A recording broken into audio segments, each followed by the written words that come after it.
Fantasmic is back with all new scenes. The discontent among the Disney community has made its way to the mainstream, and Christmas has started in Walt Disney World. That's today on Traveling with the Mouse.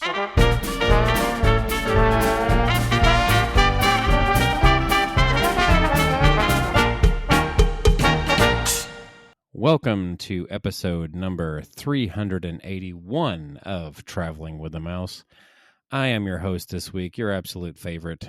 Don't try to deny it. My name is John, and I am joined this week by my original co-host, Adam. Boo! What's up, everybody?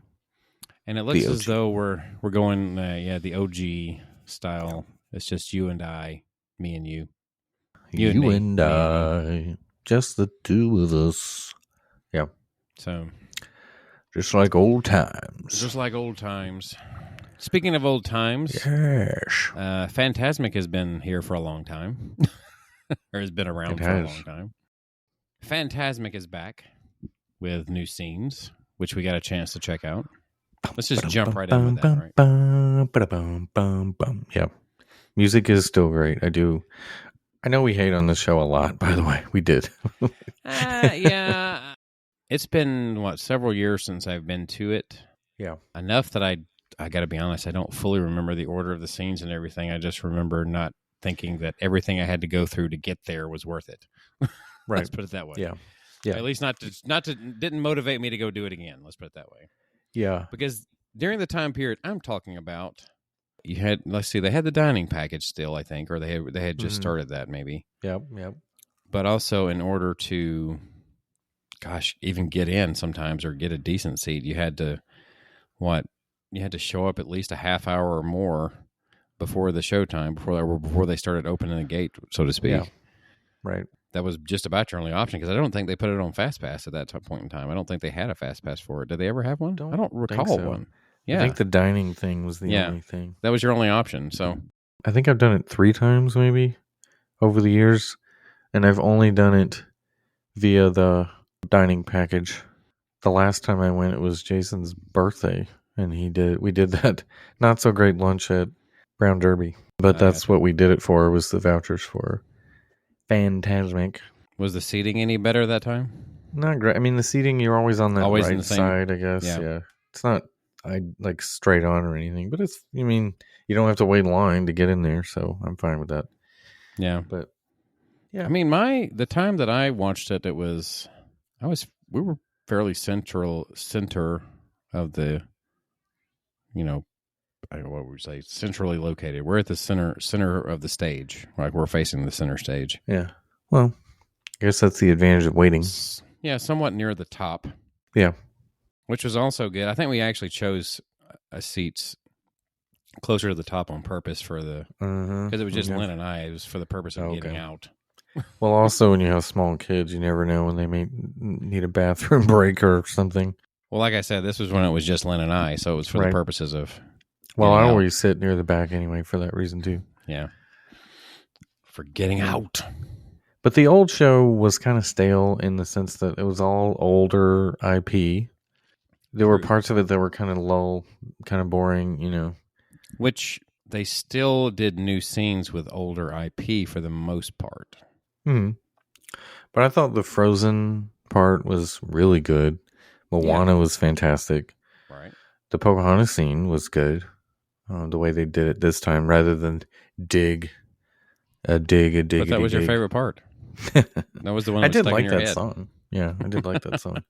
The songs in Pocahontas were pretty good, actually, all of them. But I think probably the scene that took the cake was Aladdin, no? Oh, yeah, which I was kind of right, I thought. It's very stunt show-esque, right? Where they're climbing on the... I thought they unless you provide proof that the... actors are the same. Actors are the same, yes. From the stunt show. It's possible. But it is very similar. They're climbing and jumping on, it's very stunt show-like. It's interesting because I could totally see a miscue happening with that scene at some point. I'm sure eventually it'll happen, yeah. You were saying earlier about Moana, too. Oh, yeah, I could see a miscue with that one. Well, I don't know if that was more joking around with that one, but I don't think there could truly be a miscue there.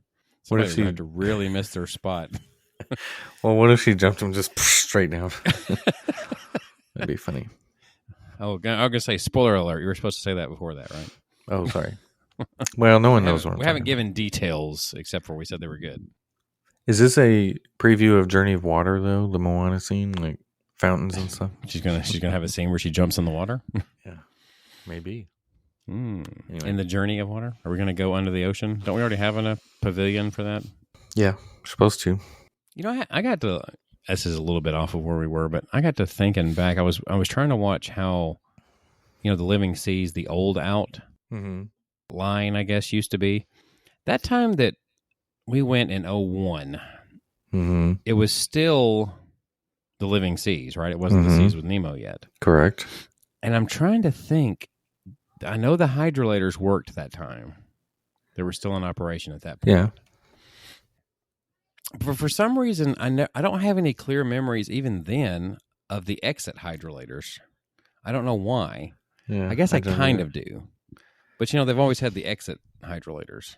There was really again, elevators to nowhere, but it opens you out in the same place where it spits you out now, pretty much. Only you went into an elevator first. Right. or hydrolator first. Yeah. All I remember was after the fact we did... They had that big mechanical suit you could get in and move it around. Oh, yeah, you could try out. Yeah, you can always try. I think that's actually was in the area where now there's the... Bruce's playground. I think it was in that same thing. Yeah, it was in that scene area, yeah. It might have been too far from where ironically, Jason was. That was the name of that robot that went under the sea. His name was Jason. Oh. It was an acronym for something that I don't remember now. But so are you saying the Jason we know is also a robot? Is that what you're trying to say? I don't have his birth certificate, so every Jason you know is a robot. I have no evidence that he was birthed, so he's more machine now than man. Twisted and evil. Yeah. Anyway, moving on. So I will say this: what I've seen in Fantasmic's new show, it's enough to make me want to see it the next time. After all, I know I said I probably wouldn't Yeah. It's actually positive. It was a positive thing.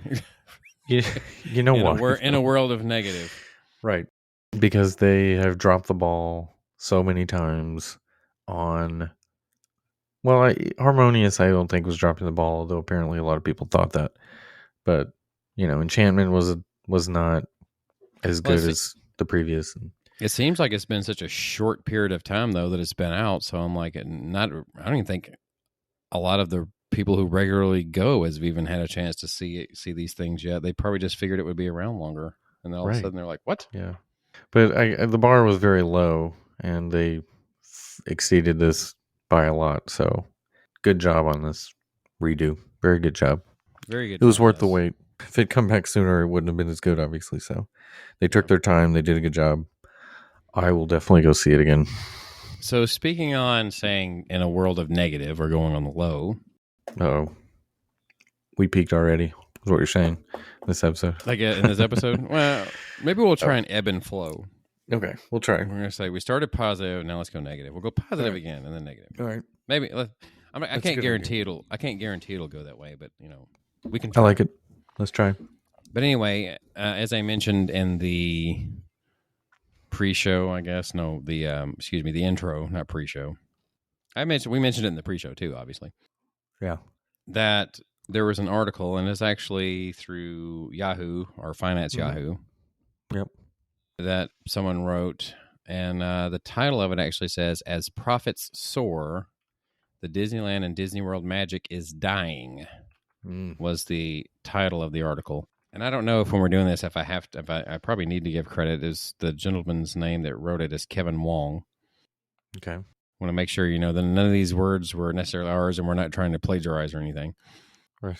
It says the Disney parks have seen better days. What was once a desirable, affordable vacation for some American middle-class families has devolved into something prohibitively expensive and stressful. Yep. Every aspect of the Disney experience must be premeditated and scheduled to maximize its declining worth. Ooh. But despite the backlash, the problem isn't getting better. That opening paragraph summed it up almost perfectly, don't you think? Yeah. Of exactly how people feel. I mean, I couldn't have said it better myself. As a matter of fact, I've pretty much said these words just in a different way. In a different way. Yeah, especially the part about the declining worth, maximizing. What was it about to maximize its declining worth? You have to schedule everything.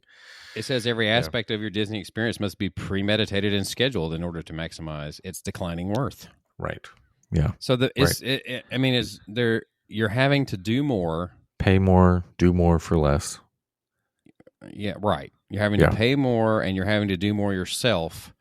Yep. For really a lesser experience overall. Right. Yeah, you're getting less product. At the very least, the same experience, I guess, is what I'm trying to say. But now you're having to do more to get it. Yeah.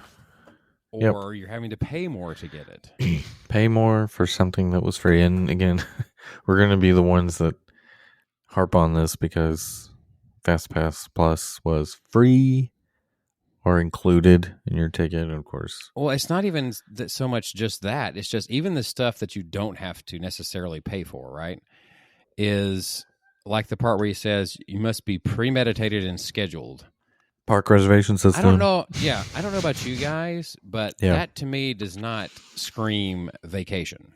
If I have to premeditate, if I have to schedule and book just about everything I have to do, like I have to plan it out well in advance with little to no room for changing that if I want to have the same experience. Let's put it that way.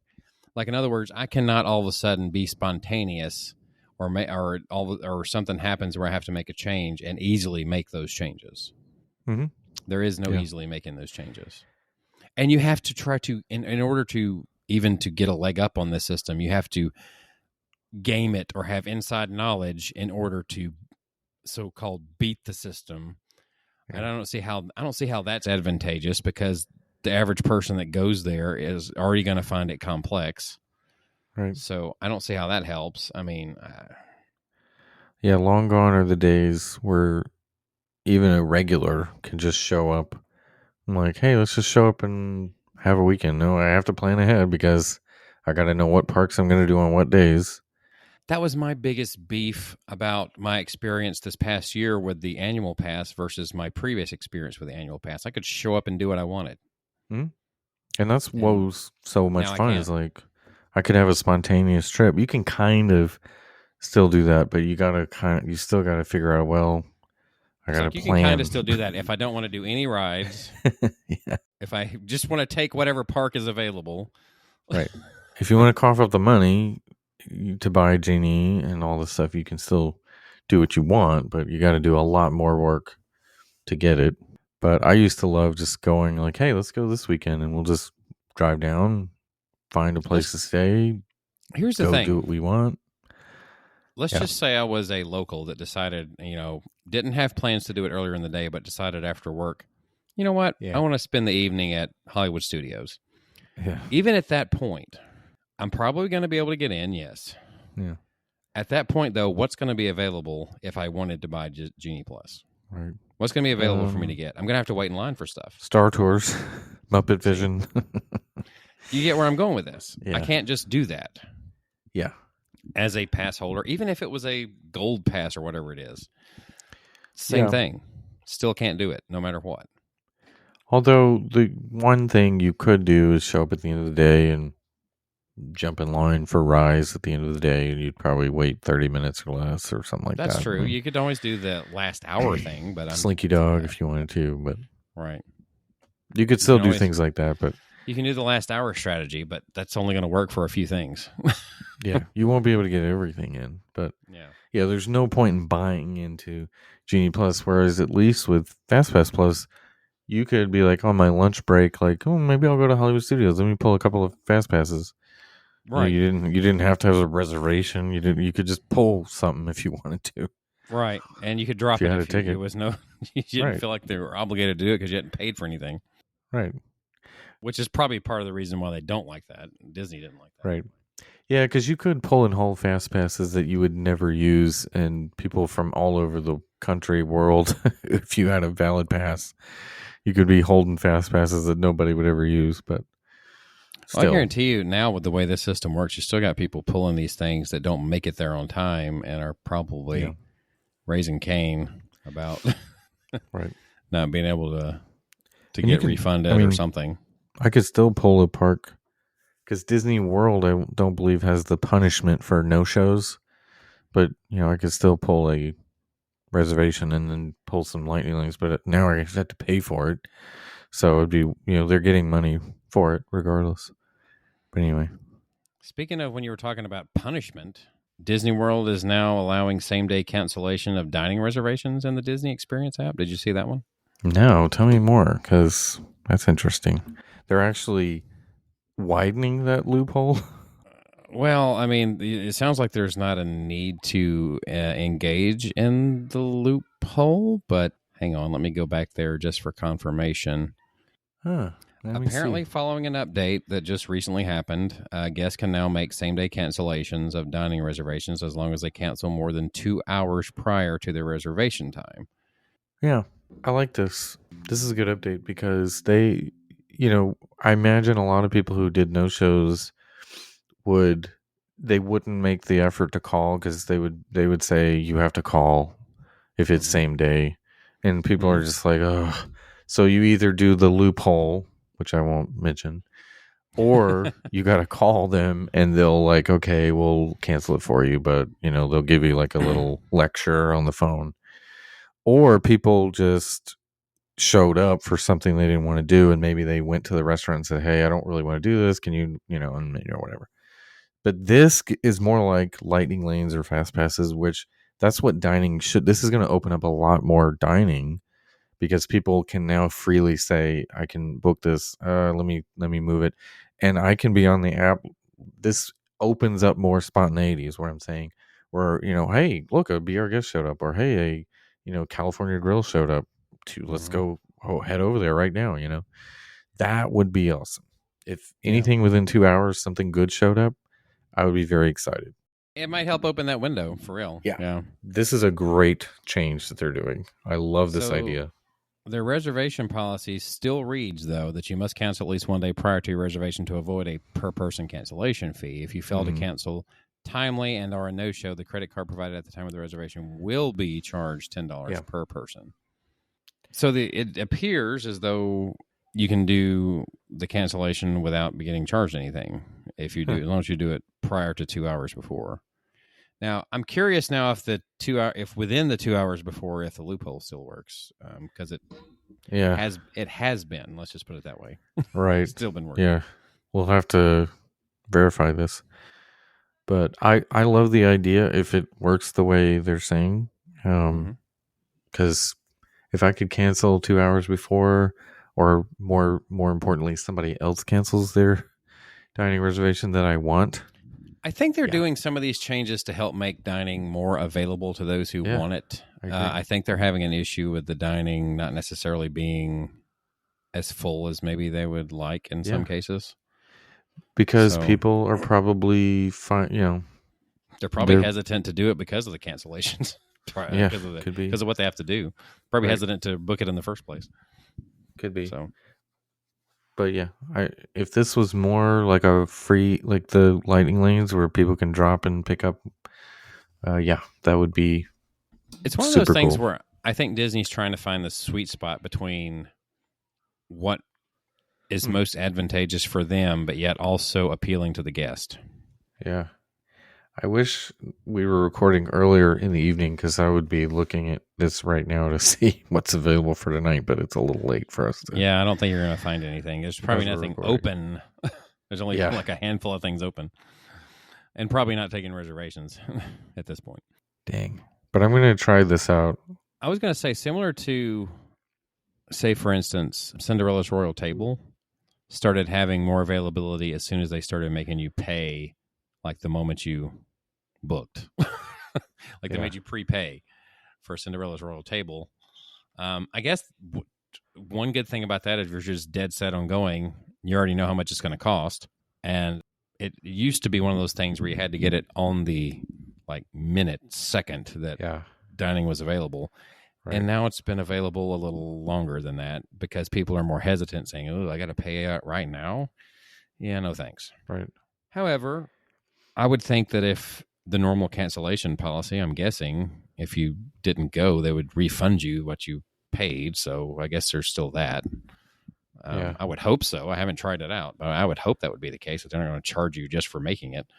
So I'm looking tomorrow. There's a really good time for Le Cellier. There's an Ohana. There's a Kona Cafe. Kona's back open again? Looks like it because I can. No, I think it was opening this, which is kind of surprising to me that it's even available. I can get it. No, I think it opened. Or did I miss it? Like just now. But You're I'm just saying at now, sir. But I could get one. I could get Sanaa. Good times for these too. Steakhouse 71, although that's available a lot. But yeah, I mean, there's some good ones available already. Anyway, speaking of, one thing I did want to mention, Genie Plus has been going back to $15 here and there. Mm-hmm. So it's like the first 2 weeks of this new price increase. It was always either 18 to 20, 22. And so now you've seen some 15s? Yeah, like as of right now, today was a 15-day. Because the first couple of weeks of November are traditionally slow. Usually so slow, I think that's the reason. 15 I think as soon today. as Thanksgiving week gets here, you're going to see it go right back up. It'll be 22 that whole week probably, but yeah, you're going to see it go right back. It's the first time it's gone down to 15 in a while. And then it might drop again for the first 2 weeks of December, and then it'll go to the highest it's going to ever be at this. Well, not ever be, but the highest it's going to be this year, right? This cycle, I should say, this fiscal year will Christmas, probably New be Year's. Around Christmas. Yes, yeah, most likely. I find it hard to believe they would increase it more over this coming summer. You think they'll break the $22 for the at Christmas? Some point?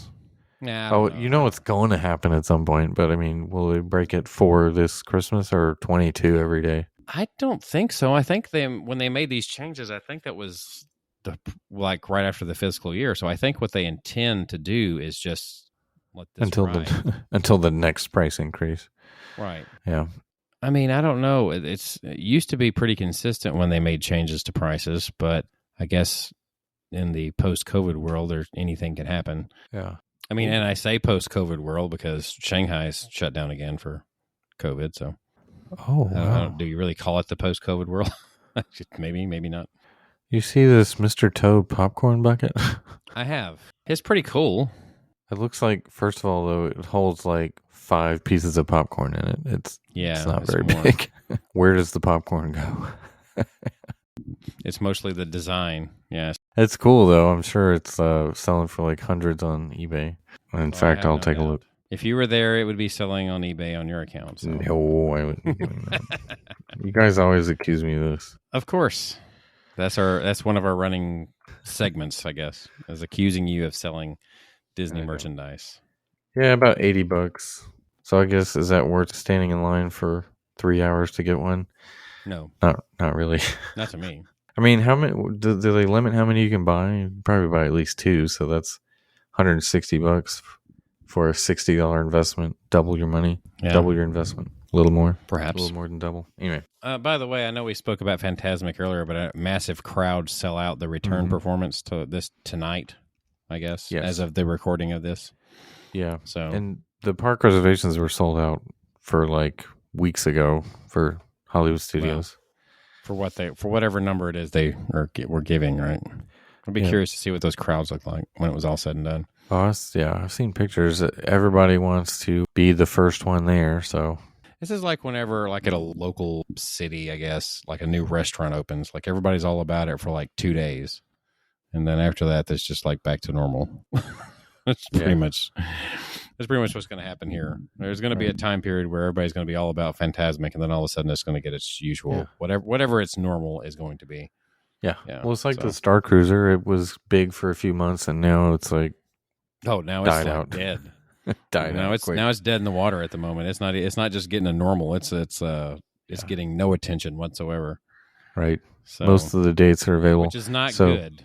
I got to be honest. I predict before this is all said and done, they're probably going to start cutting and dropping some of the aspects of this experience. When it's all said and done, it's eventually just going to be a Star Wars hotel. What do you think? You mean like you can just book it and it's just a hotel that's it's not going to be an experience. It'll just be a regular hotel experience, pretty much, which is going to be difficult because the capacity is still going to be pretty small, pretty limited. So. Right. So how would you sell it at a high price for a tiny room? I don't know what their plan B is going to be. Well, what they're going to find is they're going to find a sweet spot, so to speak, kind of like they did with, well, for the longest time, the mermaid rooms, because they were value, right, for one. Yeah. And they were at Art of Animation and they weren't a suite. So, yeah. And they also tend to always book because there was not as many of them as they are the other sections, right? Yeah, and they were the lowest price point, yeah. They were the lowest price point at that point, so they start raising the price to kind of get a happy medium. So they'll do the same thing with the Starcruiser. They'll have supply and demand will factor in there. How much would you pay if it was a regular hotel? Just you could book it for 5 nights or whatever. How much would you pay per charge? Night? Yeah, they're charging it's going to be like probably $800, $500-$600, minimum. It's going to be like $800 a night, and people will still pay that, but not me. Yeah. If they did a $300 a night room, would you do $300 a night for that? Oh yeah. It's totally worth that at least. Just to do it at least. Yeah. But yeah. With no entertainment, but it'll never be that. It'll never. No, it wouldn't be that. Even once it goes from being a cruiser experience to a hotel, it'll never be that. And what it is when this fails, which it will, they might even add more rooms to it to make it a hotel. Who knows? Here's an idea though. When are they going to put discounts out for the cruises before they give up on the idea? Well, they've already started to some degree, haven't they? So I haven't seen any discounts for it. I thought you were telling us about one last week. You were saying about them giving away rooms? Oh, well, who? They're starting to the media, right? Or to somebody. I think Jason said that. I didn't say that. Oh, okay. But yeah, I guess he had heard that they were giving away rooms, or somebody said that. And anyway, that they were giving a lot of media previews. It'll be interesting to see how long it takes for the first sellout of 2023. Yeah. Right. Because like I said, every last cruise, if you want to call it that, is available, which is that you don't even see that on an actual cruise line. Yeah. Like every single one be totally available. Just about there was 1 or 2 dates in November, like the Thanksgiving week, and then this week's cruise, this weekend one, maybe it may have been sold out, but otherwise you can do one this month. Oh, I'm gonna say I'm not looking at it, but if there were one tomorrow, I bet I could probably get a room. Yeah, I bet there were several not far out that were available, and I think the whole month of December, minus maybe one near Christmas, was sold out, something like that. Mm-hmm. But otherwise, I mean, again, we're sold out is 100 rooms. 100, that's not much. Right. So the fact that there's anything available is there's probably a dozen or two available for any one of these over the next couple of months. Not good. Nope. So not at all. And I ain't paying the price that they're charging. So until they discount something, I'm not going. Or hey, we're a media outlet technically. Josh, if you're listening, Bob. I still haven't ruled out doing what they're currently doing with the Starcruiser at least once. Well, better get it in now before it shuts down. Before it changes. Or before they strip out half of the entertainment on there. Yeah. Like I said, I haven't ruled it out because I know we discussed it because we know when it first came out, we were actually pretty impressed with a lot of stuff, but the interest did not last. Right? Yeah. So... yeah, even what I've seen, I'm like, it's not worth the price they're charging. So I'm like, it's okay. I love Star Wars. I'm a big Star Wars fan, but I'm not as cosplay. I want to live the story. Right. I'm okay with that. Some of it could be that I'm just not in that age group or that fandom group anymore. Right. I feel like I had stated before, the people who are still willing to do this as frequent as they do are people that have way more money than we do. Yeah. And it's not as big a deal to them to spend that dollar, that price, that price point. Well, also our kind of modern day culture is do something that no one else has done, or be one of the first to do something and show it on your media outlets or whatever. Right. And now a lot of people, or enough people, have done it. It's out there enough. It's not like cool to show off anymore. It's like, now I'm bored with you. It's like a lot of the artists, they call the ones that had their 15 minutes of fame, so to speak. That's been a phrase that's been around for a long time. There are things that you can do and attractions and what have you that get their 15 minutes of fame, and that's it. Yeah, we have an attention deficit issue these days. Even Rise of the Resistance is like, okay, I've done it. They haven't changed it yet. It's like, well, it's only been a couple of years. Theme park rides used to be decades before they would make a big update. And now it's like people are bored after a year or two of something. And we have a lot of that instant gratification that especially more recent generations have been diseased with, is the way I would put it. Yeah. Our modern expectations. Which is interesting because wait times are actually up. I don't know. Somebody will probably say that's wrong based on some sort of like scientific formula. Like, no, what I look at is I have to wait longer if I don't pay. Yeah. I would have to wait longer in line than I used to would have to wait. That's the only way to see it. And supposedly you're letting fewer people in the park. Right. It doesn't add up. I don't have to be a rocket scientist to see that or figure that part out. Because I don't have to work for touring plans to figure that out. Yeah. Well, they have less people working the rides and the maintenance and all this stuff, so there's less capacity probably and all that too. But their load times seem to be fine, so it doesn't make sense. Well, if they're only running 4 trains instead of 5 on Mine Train, for example, I mean, we don't know if that's what's happening, but I'm just saying. Or if they're running half the boats on Pirates that they have, it's going to slow things down. Yeah, I think their wait times they fluctuate because they want you to buy. I'm just saying. True.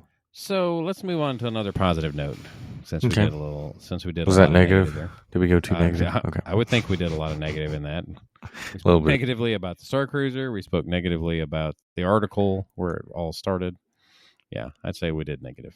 I think we covered negative there. Let's go positive. What's positive? So let's go positive again. Just a few days ago, Halloween ended, so we flipped the switch, and the next day, it's starting to be Christmas all over Walt Disney World. I say starting because they went to work almost immediately. It was like as soon as the parks closed on Halloween, they immediately. I was telling you pre-show that we took our kids trick-or-treating, and then by 9:30, you turn the TV on, it's Christmas commercials. It's like everything's Christmas now. Yeah. Like, we literally we haven't even eaten the candy yet, and it's Christmas. I'm going to say we still have plenty of that. Yeah, we've got tons of it. But it's like, it's the most. Christmas. You're doing Elvis there. Yes.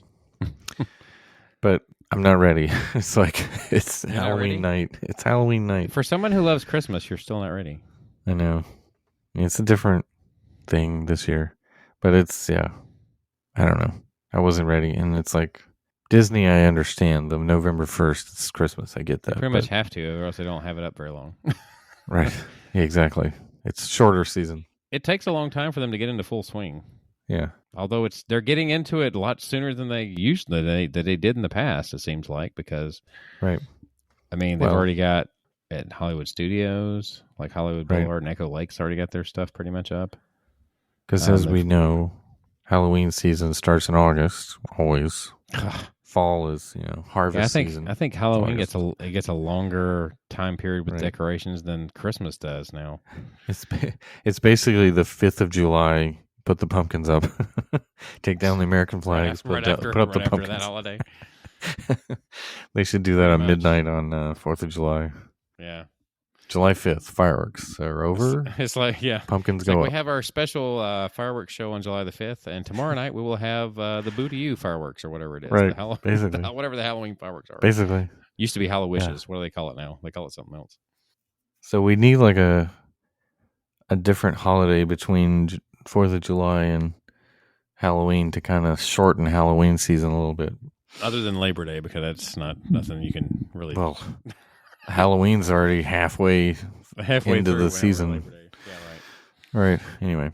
The Grand Floridian Gingerbread House construction is well underway, actually. They already have free samples for guests there. Sweet. Yeah, so far, so good. I'm going to go back during the holiday season. I just don't know when. I got to do it. I'm just going to make it happen. Jingle Cruise returns. Sweet. I don't think it's actually happening yet, is it? I don't think they've had time to finish all those decorations. Surely not. That would be awful. That would be like a very quick turnaround. I mean, it's not a lot that they do, yeah. Let's see what we I like that overlay. I think it's a good one. I like that they do it. Yeah, Jingle Cruise. Jingle Cruise is a good one. It's one of my favorites.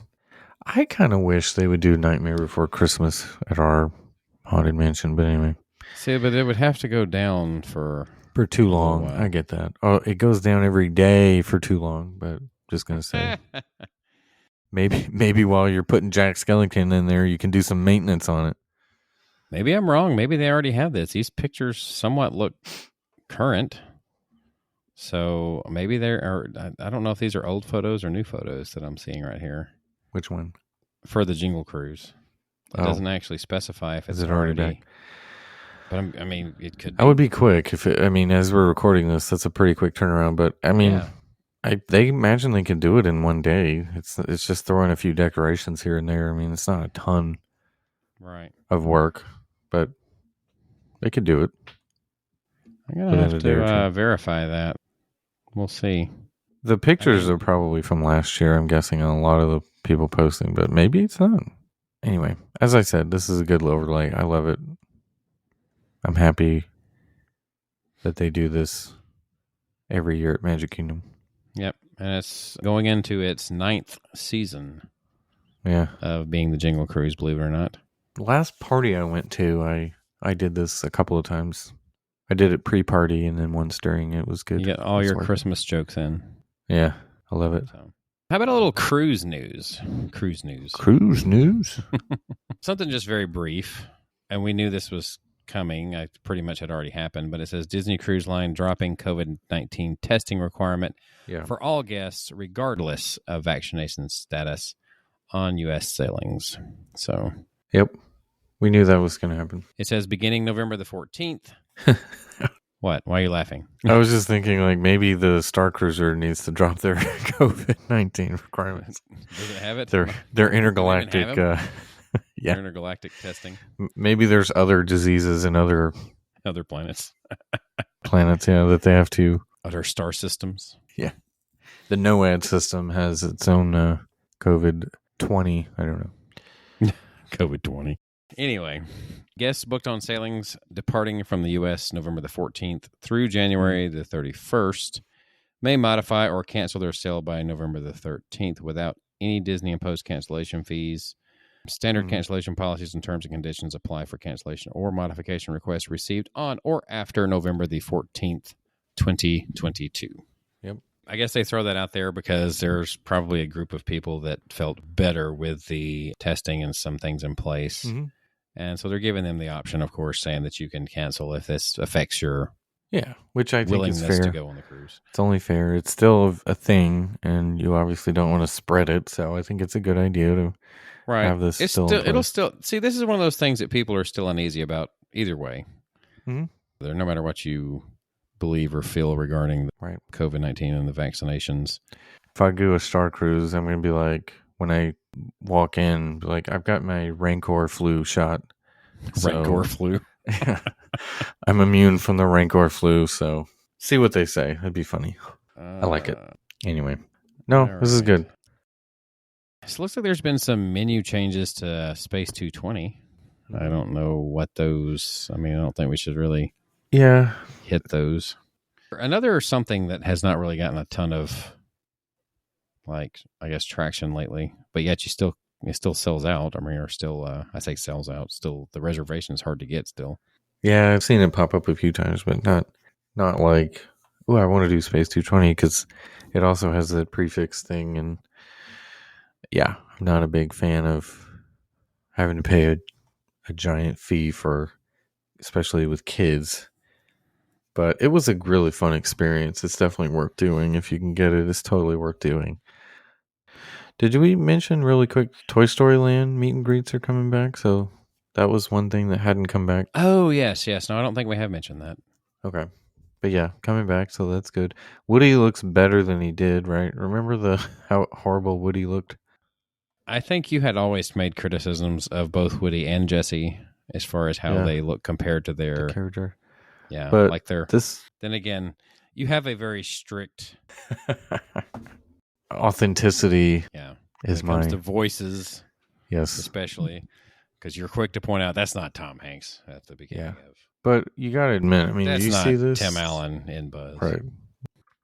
Okay, now that I see it, it's pretty obvious, but yeah, definitely a severe improvement. Night and day looks difference. Like himself now. Yeah, the old Woody was awful, and that was probably one of the worst costumes. You can go back to like the 1955 Disneyland Mickey to find a worse look-alike. Anyway, that's pretty bad. Yeah. All right. Anyway, we harped on that. I harped on that too. We harped on that a little bit. All right. So what I'm going to do right quick is I'm going to do a couple of stories that are like quick. I'm just going to throw them at you and see what you think about this. I've got my shield on. Get your like surprise reaction. Shop Disney is testing special merchandise access for Disney Plus subscribers. So they have announced a limited test experience to offer U.S. Disney Plus subscribers special access to select merchandise, and believe that the test is basically for upcoming Disney Prime that they have already announced. Right. Thoughts on that? So is Disney Prime like Amazon Prime? I'm confused. That's what people call it. They don't have. I don't think they have an actual what they're really going to call it yet. They might call it that.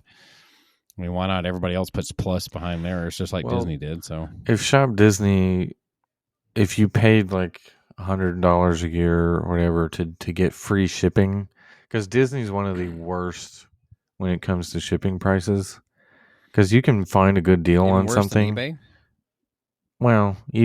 eBay's a different story, but Disney's one of the worst when it comes to shipping something. I'm like, what? You find a good deal on something and it's like costs $17 to ship something. Like, what? No, but if they had free shipping like Amazon, if Prime comes with a shipping discount, essentially, right? But the problem that it's I've not going to be noticed, free. It's going to come with a shipping discount. I mean, nothing's going to be free, right? But still, Disney, their merchandise quality is so bad right now. It's really, and the designs have, like I've mentioned this before. Maybe it's me getting older and being less materialistic. Yeah, we're just old, but yeah. But the designs are not appealing. No, I go looking for. I was like, you know what? I would like a Haunted Mansion shirt, and then I go look at what they have available for a Haunted Mansion shirt. I'm like, yeah, I don't like any of those. Right. So, or like Jason found, or there's certain things where you're like, oh, this looks really cool, and then you turn it around and look at the back, and it's got like a giant mural or something on the back, and I'm like, what? Yeah. I just want a shirt that has like the logo on it, and not some giant thing on the back of it. Like, what? Why? I can't even really like describe what exactly it is I'm looking for in a Haunted Mansion shirt, other than I'll know it when I see it. Yeah. Type deal. But I can't really describe it. Yeah, it's not something that's like got a ton of stuff all over it. Like, right, simplistic maybe. It's what drives me nuts is like you see something sitting on the shelf or on the rack or whatever, and you're like, oh, that looks pretty good, and you look at the back and it's like, what? It's got throw up on the back essentially of something. Okay, I don't know if I saw any with throw up on the back, but you know what I mean. It's just some giant thing regurgitated on the back of it. Like, what? This makes no sense. Why would you not just... What's happened to just a logo on the front and you don't have to have anything on the back of a shirt? Like, anyway. Okay. Don't get it. All right, so let me throw this next one at you, okay? Yeah, throw. This one says, are attraction bundles the next step for Disney Genie Plus? Oh, I heard this rumor. I hope not. So... What's the proposed model for this? Let's see. Is it outside of buying Genie and you say, oh, I'll just buy the mountain package and get Big Thunder, Space and Splash. I think for like a price. I could see them potentially bundling something together like the way Disney would do it, but like a less like popular Genie Plus attraction with a more popular one. Yeah. Like if you're gonna if you're gonna get Rise, you're gonna have to take Muppets with it or something like that. Yeah. Sort of thing. Right. Or like a Tower of Terror, but you get Muppet Vision and I could see them doing something Star like Tours. that. But I think what the fans essentially would like to see, and this is a hypothetical, like a Mountains bundle, for instance. That's an obvious one. But it would be like buying an individual Lightning Lane price. You wouldn't necessarily have to pay for Genie Plus, but you could buy an individual, so to speak, Lightning Lane package for like $15-20, and you get 3 rides out of it. Is that what you're saying? Or do you have to buy Genie Plus, and on top of that, you buy this package? Or this would be anti-Disney theory, but this is one of the theories I'm reading here, just saying. This would be anti-Disney's purpose in all of this, so I doubt this would ever happen. But like Disney gets rid of the return window, and you just come, like it's almost like a skip the line type pass, and you do it whenever you like during the day, which I don't think that would ever happen with Disney. I don't really see them doing that. There are other theme parks like Universal that have a pass like that. They usually charge you more up front, and then you can skip whatever you want type deal. Or they include it with their higher end hotels, actually. Yeah. It goes with it. It comes along. It's included. But Disney wouldn't do that, is what I'm saying. No. I kind of doubt it. I find that hard to believe. I'd see them potentially say, if you're going to stay at one of the like Poly or Grand Floridian or something like that, I could see them doing something in the future where they'll include something Genie Plus related. Right. What if they did something where you could buy Genie Plus for 15 or 20, whatever, and then it says, hey, do you want to pay an extra $5 and have the option to hold 3 at a time? Or you could hold 3 to start. You could pick 3 to start of your day. And then after that, like the old Fast Pass system, you start with 3 and then you can do 1 at a time after that. Would you pay $5 more for that privilege to be able to hold 3 to start with? Because if you did that ahead of a lot of other people, that would never happen. Yeah. But for $5 extra, I would do that. But I mean, Well, of course, but that would be too convenient, so that's why it's never going to happen. Right. It would be too popular after that, so then it would. Right. Then they would just be like, well, the new price is $30 now. So. Right. But you could say they could do bundles that were all character related, for instance, some sort of character bundle, or maybe water ride bundle. I don't know. I like the idea of it being outside of the Genie Plus. Mm-hmm. So if you didn't want to pay the 15, obviously you'd make it a little less, wouldn't you think? Or maybe make it the same price. Same price. I doubt it would be less. Yeah. So you could either the same. Do Genie Plus for the day, or pick this that has 3 Genie Plus already. And, well, I doubt they would do it that you could go anytime you want. It would probably be, you'd have to pick times or whatever, but you could pick an available time for 3 different attractions, or those 3 attractions. I don't see something like this gaining any genuine traction unless, like the things they're doing now and the methods they're doing now just totally cause, attendance to plummet. Yeah. And then they feel like they have to do something like this to try and help bring it back up. Yeah. That's the only way I see something like this happening. And it could very well happen. I don't see that being that will happen right now. I don't see that as, I don't see any indicators that attendance is going to just plummet, especially over this holiday season. I think it's probably scheduled and probably will be just as big as ever, with the 50th still in swing for another few months, however many more months it is till March, right? Something like that. With that still in full swing, even though it's barely felt like there's been a 50th celebration to me. Yeah, there you go. Ooh. What is that? There's a pass holder discount right now. I'm looking for late November. I just noticed that. I didn't think there was a pass holder rate until January, but $300 a night for tower room at Coronado, Grand Destino. A tower room for that? 308. I haven't seen it that This is cheap in a while. Thanksgiving weekend, Black Friday check-in date. Animal Kingdom Lodge, $386 with this discount. Not too shabby. Anyway, I got it for less than that in January last year. well, this is post price hike prices. Yeah, true. What do you think about this one? This says that the permit suggests more widespread room refurbishment than just the pirate rooms at Caribbean Beach. I mean, I hope so, because as far as moderates, the rooms at Caribbean, I hated so much. I have to say, and the regular ones, you mean? Yeah, where did Jason and I stayed at the ones like the Skyliner goes right over you. I can't remember the section now.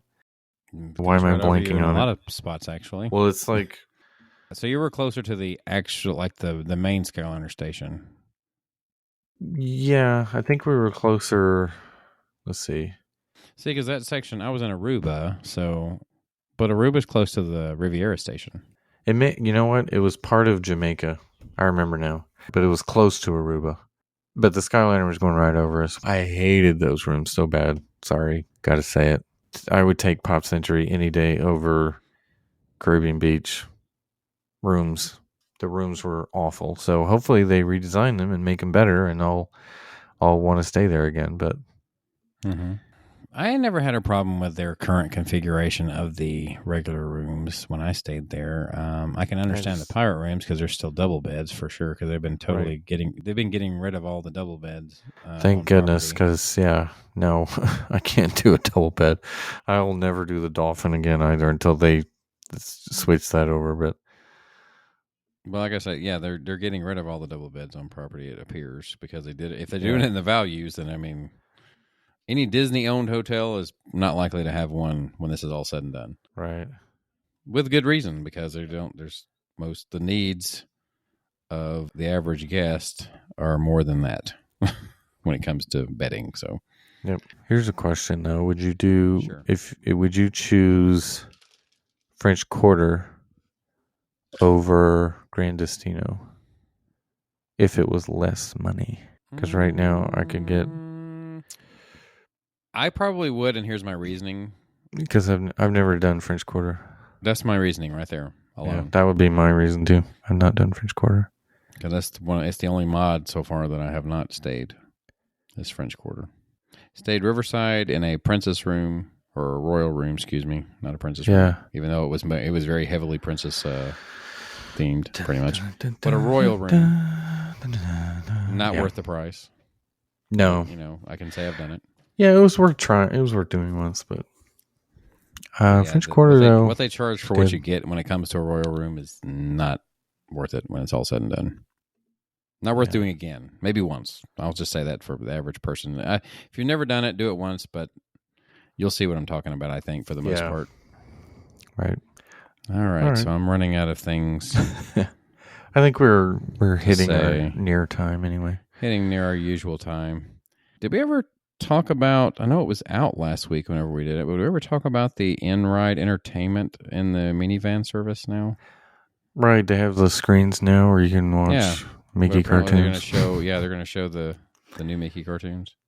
I think that's obviously more for trying to keep kids that have trouble riding, maybe staying still or whatever while they're riding, and efforts to keep them entertained is the main reason behind that. I get that. I can see that. Especially where it is. But, I mean, they have it in the front, too, so it looks like in this one picture I'm looking at, like they have a pull down for the back seats, but, quite frequently, depending on your party, you have to ride in the front seat, too, so.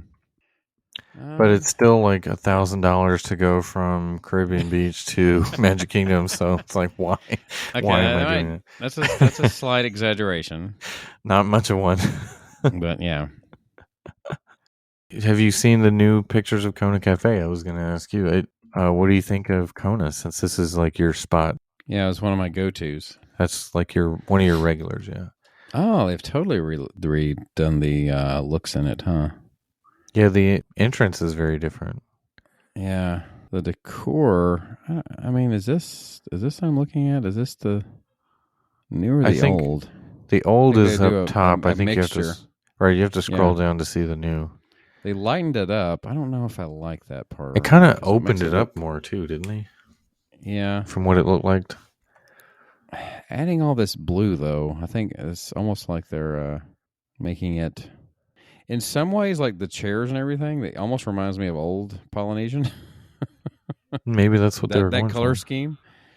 But other parts of it make me think like this looks like something I would see in like Coral Reef or something, this color scheme. Yeah, maybe they're going more Journey of Water, Moana kind of look to it. Yeah, that's kind of what I was thinking. It could be more Moana feel with the lighter colors. Yeah. I like the way the new entrance looks, though. It looks pretty cool. That looks more, I guess, island. Yeah. Like. Right. And the light fixtures probably look more. It looks good. So. Yeah, I like it. Looks pretty good. I think I'm still partial to the way it looked, but, I don't go there for the decor, per se. I don't know. I mean, it's all right. Did they change the menus, the question? It reopened yesterday. Well, 2 days ago, November 1st. We're not going to get any good feedback on that by the time this episode is done, so. No, not at all. But as I said, next week maybe I could have gotten a dining reservation for tomorrow, so it's not booking up, I guess. It's like I'm sick today. I can't come in. Yeah, I'm going to drive down to. Yeah. Speaking of refurbishments, though, it's been announced that the Frozen sing-along is going to start close on January the 9th for refurbishment. Yeah, I heard that the building was leaking. Did you hear that? That's what I heard. Yeah, I did see that. Yeah. I think the refurbishment, though, was probably already planned. Possibly. If I had to guess, because it was only a matter of time before they incorporated Frozen 2 songs, right? Yeah, and that's probably right. They already did it for Fantasmic, right? With the new Frozen 2, so it would make sense that across the way they do the same.